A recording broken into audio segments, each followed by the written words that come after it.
Hello, we're talking about Pinterest today, and I'm a social media coach and strategist, and I talk about repurposing content and making content to promote your business. But one of my weaknesses is I don't do anything on Pinterest. I've used Pinterest as a consumer to look for to look for like recipe ideas, but I haven't used it as my business. So I'm gonna invite Teacher Noor on.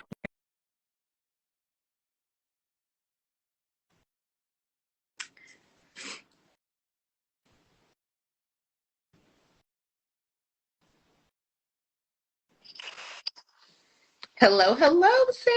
Hello! Oh my gosh, I love your backdrop. Thank you. Well, thank you for being on. I'm excited. Mostly I'm sort of just selfish because I really wanted to pick your brain, and I was like, I bet other people would want to pick her brain too. So I just wanted to talk about anything that we can about Pinterest, including, just first steps, and how, like, I know that you know so much about Pinterest, and I never really think to use it as a business. I've only used it as a consumer just to get recipe ideas. So um, before we get into official what to do and everything, I just wanted to give everybody a brief introduction in case you don't know Elisa of Teacher Noir. So you've been a teacher for 12 years, or you were a teacher for 12 years, right? Yes. And you transitioned to being a Pinterest marketer. So now you're not in the classroom. Well, except for you substitute, right? I sub, yeah.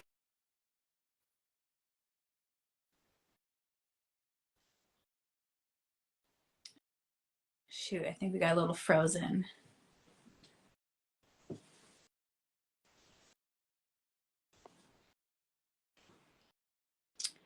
Okay, hold on. Let's see if we can get her on here again. Okay, you froze, but you said Yeah, that's I don't know what happened. I know technology. But you said that that's you giving back is when you're subbing, right? Yes.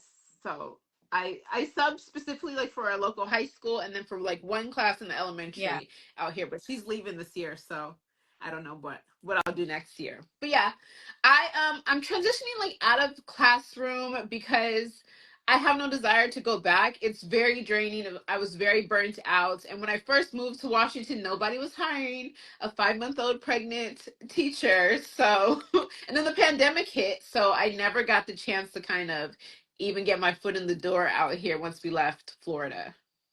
Yeah, that makes a lot of sense. But so you got in, tell me how you got into Pinterest and when did you start to realize that you really needed to be utilizing it? I started Pinterest like for pleasure as a teacher, looking for activities for my classroom, planning a trip. We go to Pinterest, right? But then I got a job full time working as a Pinterest marketer for the company called Twinkle. And I was just seeing how much traction they were getting solely from Pinterest. And I was like, okay, let me apply this to my own personal small business because if this major corporation is getting so much traction, I'm sure there's a few people who are interested in the things that I'm selling too. And so I started utilizing Pinterest for my own business and I was starting to see like, okay, a majority of the traffic from my Etsy, to my website, to probably even my TPT was coming from Pinterest. And I was like, oh, we need to be very strategic about this. And the thing about Pinterest is I can't start pitting about summer products today. We're already in summer. It's too Right. late. You need to be starting looking into the fall content. You need to be looking for back to school, even though school hasn't even ended for many. You need to be Mm-hmm. 3 or 4 months ahead of the seasonal content. Sure. Okay. Now, someone who has a business where it's kind of like evergreen and you're constantly talking about something, you might not need to be as seasonal. But for instance, if I'm talking about Hispanic Heritage Month, I can't talk about that in September and October.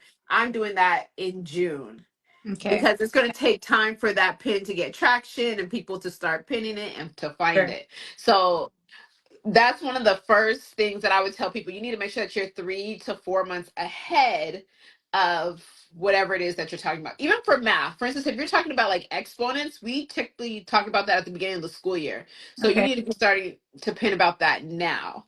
And Okay. that's my target audience is teachers. Sure. So your target audience would be different than what mine is. Right. Right. Okay. So my thought is, do I only need to make pins for my products, or do I make pins just for everything? For everything. So the first thing you want to do before you even start pinning is, what is your goal? Right. Where do you want to lead people? Do you want them to join your email list? Do you want them to watch a YouTube video? Do you want them to join to see your Instagram posts? There's so many different things that you could send people through and to through Pinterest. So anything that you have, if you have 60 blog posts, you can create a pin for every single one of those blog posts. Then you can create multiple pins for one URL. Right. So that is the beautiful thing about Pinterest. You don't, and then you also don't want to create the same pin over and over Right. and over, because Right. Pinterest could flag you as spam. Okay. So if I'm going to make a pin, like let's say I want to promote my email list. So I just have like a newsletter pop up on my website. And they get like a free profile audit whenever they sign up for that. Right. So if I make, let's say I make a reel about my profile audit template, and like you can get it here, how would that translate to Pinterest? So not every single thing is going to translate to Pinterest. What you want to do is you want to create optimized keyword filled content for Pinterest, and as well as your other social media platforms. But if you are doing it, you want someone to join your email list, what benefit does this lead magnet have for me? Like, is it a checklist? Is it an ebook? Is it a guide? Right. Those are some of the type of words you want to put into your pin description, because remember, it's a visual search engine. Right. So if people are searching for things, their first thing they're seeing is your pin. That's kind of like, usually like on Google we see text first, but on Pinterest they're seeing a pin. So think of Pinterest as a visual search engine. Okay. So if you have a lead magnet, I don't know, about auditing Instagram pages, right? You might have a free guide on everything your Instagram bio needs to include. Right. Grab it here, like free guide. Add that word free to your pin, because people are going to click on it, because that's an enticing word. Free, yes. Yeah. You're speaking my language. Okay. So do I need to would I promote the reel, or would I make whatever the reel's about? Would I like make a blog post and then promote that blog post? You can do all the above. That is the beautiful thing about Pinterest. Now, Pinterest thrives on longer form content than shorter form.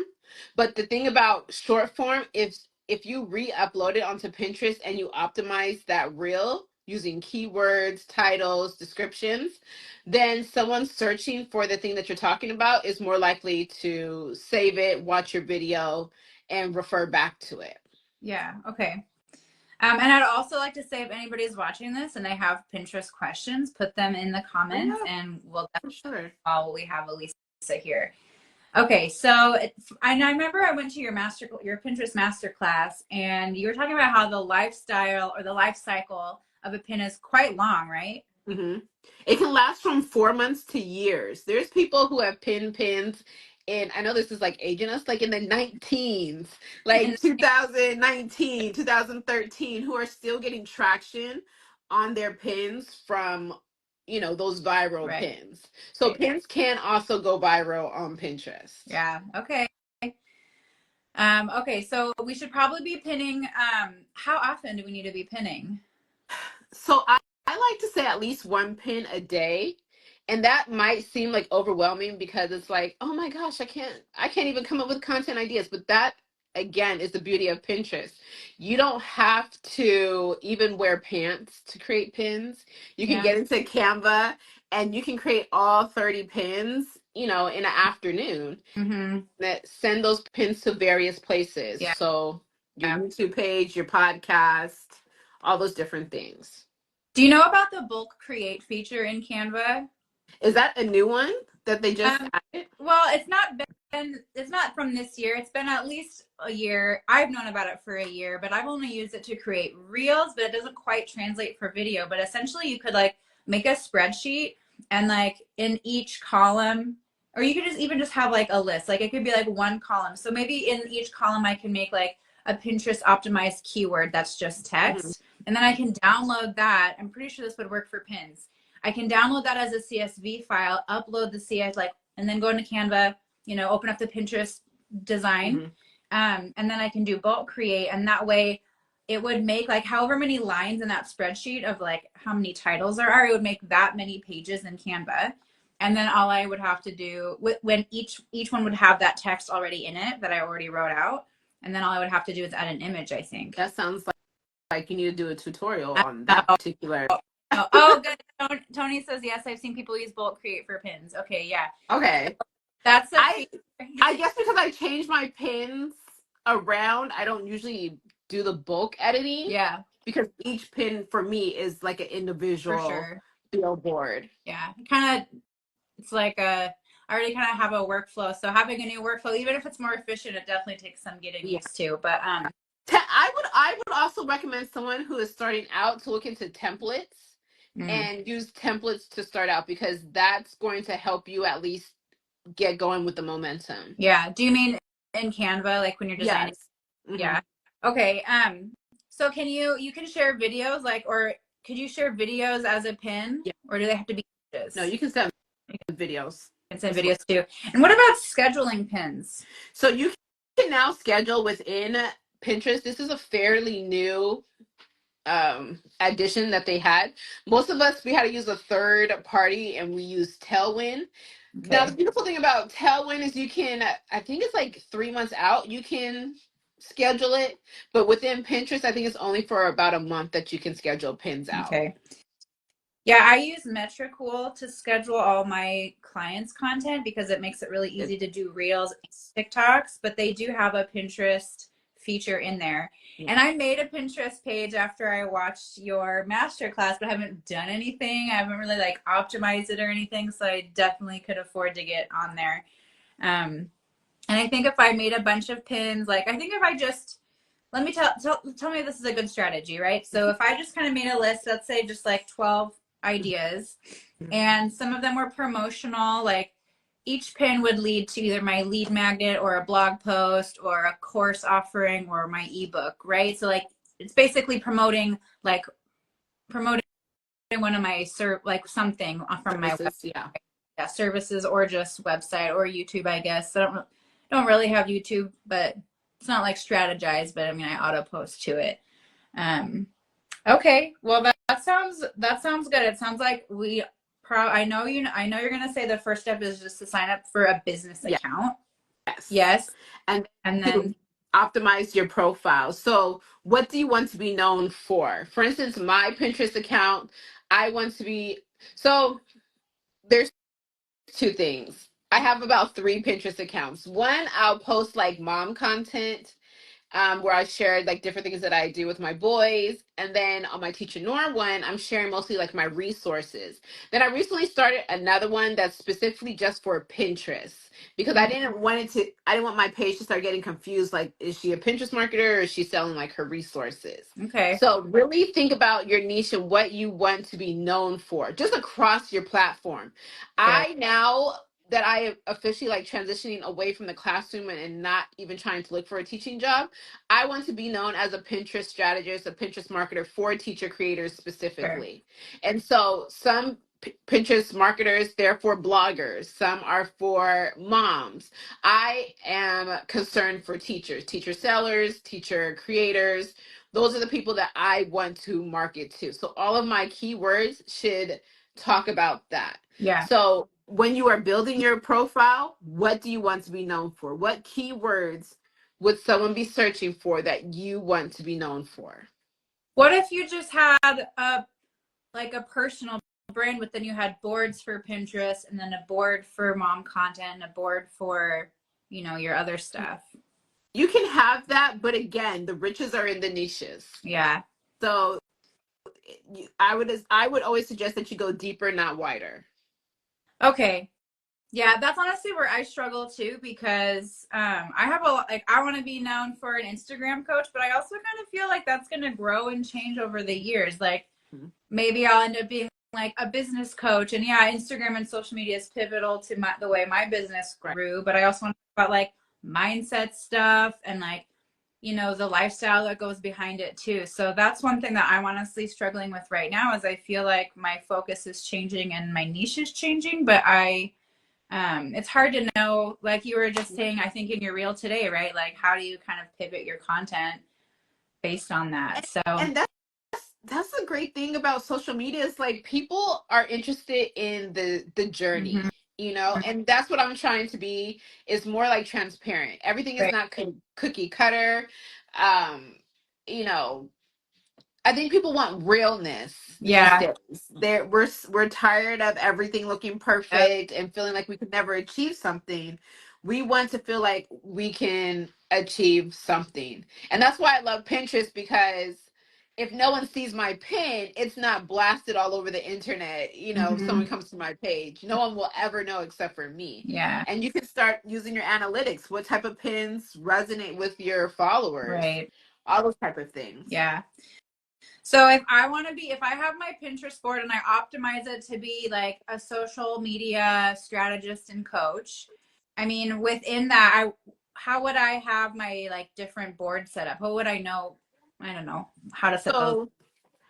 So I always tell people, do your research within Pinterest. So whatever you would search in Pinterest, look at what would come Right. up, because what comes up in the Pinterest search is what is actively being searched, and it's going to be in order. Mm. So I always use the example of 6th grade. So if I search 6th grade in my Pinterest search bar, it might say 6th grade notes, 6th grade science experiments, 6th grade classroom decor. Those are the top 3 things people are searching for in regards to 6th grade. And I want to make sure that I have boards that say those things. Okay. Now, for each of those, you can go deeper. So if I say 6th grade math, what about 6th grade math? 6th grade math notes, 6th grade math games, 6th grade math interactive Yeah. notebooks. So you can get very specific on those things. Use those keywords within Pinterest to name your boards. Okay. So we'll start up with a business account. We'll optimize it. We'll do our research in Pinterest to figure out how we're going to organize our boards. And then we can go into Canva to make our covers, our images for Canva. I'm sorry, for Pinterest. So is each pin going to have like a link associated with it? Because we want them to go to that Yes. site, right? Now, it shouldn't always be a paid product Yeah. link. You also want to provide value to your followers. So some can be your lead magnet, some can be, you know, to your Instagram posts. One that's done really well, you might send them to. Okay.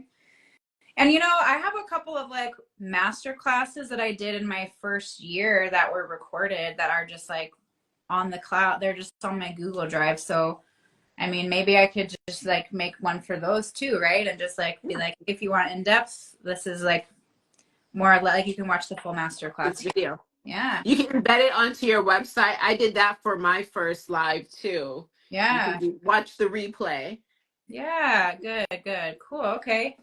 Okay. Well, I feel like I'm inspired. I know I need to get on. I know I need to do it. But I did take that first step. At least I have the Pinterest, but I just need to go optimize it. But it seems doable. I think I can do it. Oh, Tony Yes. says making pins for TikTok Yeah. content. Okay. Always think kind of like, how can I use what I'm creating in multiple ways? Because Mm-hmm. the reality is you don't know what's going to go viral. And I Right. say that, for instance, like my husband just did a random podcast with someone as a head coach, and that podcast episode went viral for that person. Mm-hmm. And so I was like, you just don't know. And that's why you have to just keep creating content Yeah. so that you can kind of learn what people want. And I'm kind of in a space of like, I don't want to say I don't care what other people want, but I don't want to get burnt out. And I just want to do the things that I enjoy. Yeah. So, for instance, I'm planning on going strawberry picking at Milton Farm Oh, nice. tomorrow. I think it's the U Pick.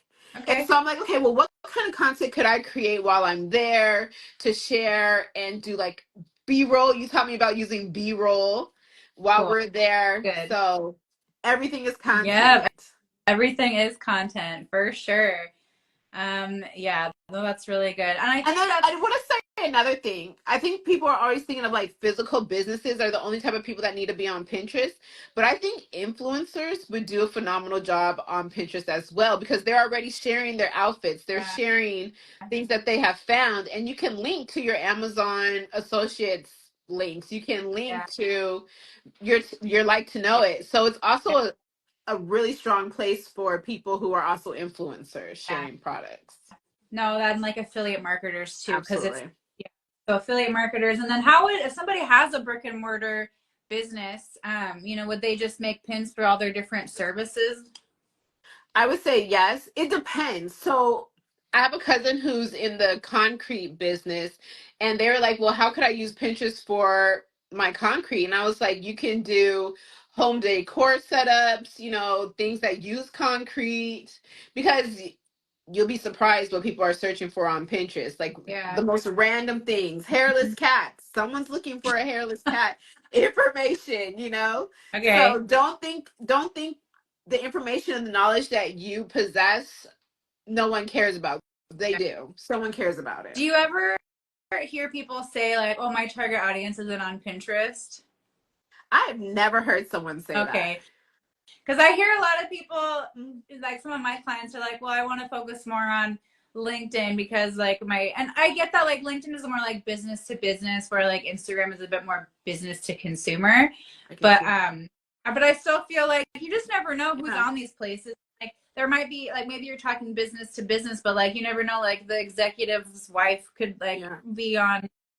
You might have to get a little bit more creative, and I don't know why this was morbid that I thought. I was thinking about like a mortuary or like caskets. I was like, I don't know if that would do really well on Pinterest, but who knows? Someone planning a funeral, a repast. I don't I know. don't know. Honestly, there are so many people that are into like true crime stuff that I feel like if you took that angle, I don't know. That's Or so delicate. how to plan a funeral, Yeah, things to make sure you have in case of a unexpected death. I don't know. Those are yeah, things that I thought about. yeah. No, that's good. Okay. Well, do you have anything else that you'd like to share that comes up about, just how to get started with Pinterest? I think for my teacher creators specifically, if you can create content for Instagram, TikTok, if you can create a cover for your TPT, you can create a pin on Yeah. Pinterest. Yeah. Okay. It's a little bit more than just creating a pin. You need keywords and stuff, but you'll learn that as you go. And Sure. I encourage you to just get started, which is a lot easier Yeah. said than done. Yeah. That's the hardest step, is just Just to starting. get started. I know there's so many things that we're supposed to be doing all at once, but it could be really, really beneficial. And I know you got like tens and thousands of views from your pins. So yeah, okay, good. Well, if we want to know more, if people want to know more about this, I know you're catering specifically to teacher creators who want to Yeah. grow on Pinterest, but you have a free guide on your link in bio that Yes. talks about how to optimize your pins, right? Yes. Or your Pinterest profile. Yes. To get started with Pinterest, just the basics of what you need to know, and then, you know, And then I think it'll get you started. yeah, that will. And I did download it, so I'll just go back to my email and just go do it. It'll be good. I'll do at least one action step on that. Yes. Yeah. And then let me know. You guys DM me and let me know. Matter of fact, I told her, I sent her some keywords that she needs to be using for her Pinterest. And she was so excited to send me that she was seeing growth with her Pinterest. And so I was really excited for her I love because that. she has really cute jewelry. Oh, nice. Yeah. We all need story. Yeah. It was really cute. Awesome. Okay. Well, thank you so much, Elisa. I really appreciate you and your time and your insights. And thanks for letting me pick your brain. It My was pleasure. a lot of people said they love these tips. So I'm so glad that you guys like the live. So you can go follow Elisa at Teacher Noor. You can go follow me about Pinterest. She's Pinterest. I'm going to be your Instagram girl. Yeah. And we will hope happy pinning, everybody. Oh, so time to resurrect the stale Pinterest. I agree. Do it. You can. You can. And Cool. now the summertime is the perfect time because we're headed into the third quarter. So your third and fourth quarter can look totally different. Oh man. Okay. And I have digital products that I need to sell more of. Like I need to. So it's gonna happen. It's never too late, Tony. Okay, amazing. All right. Well, everybody go do some pins and we'll see you later. Thanks for being here. Bye.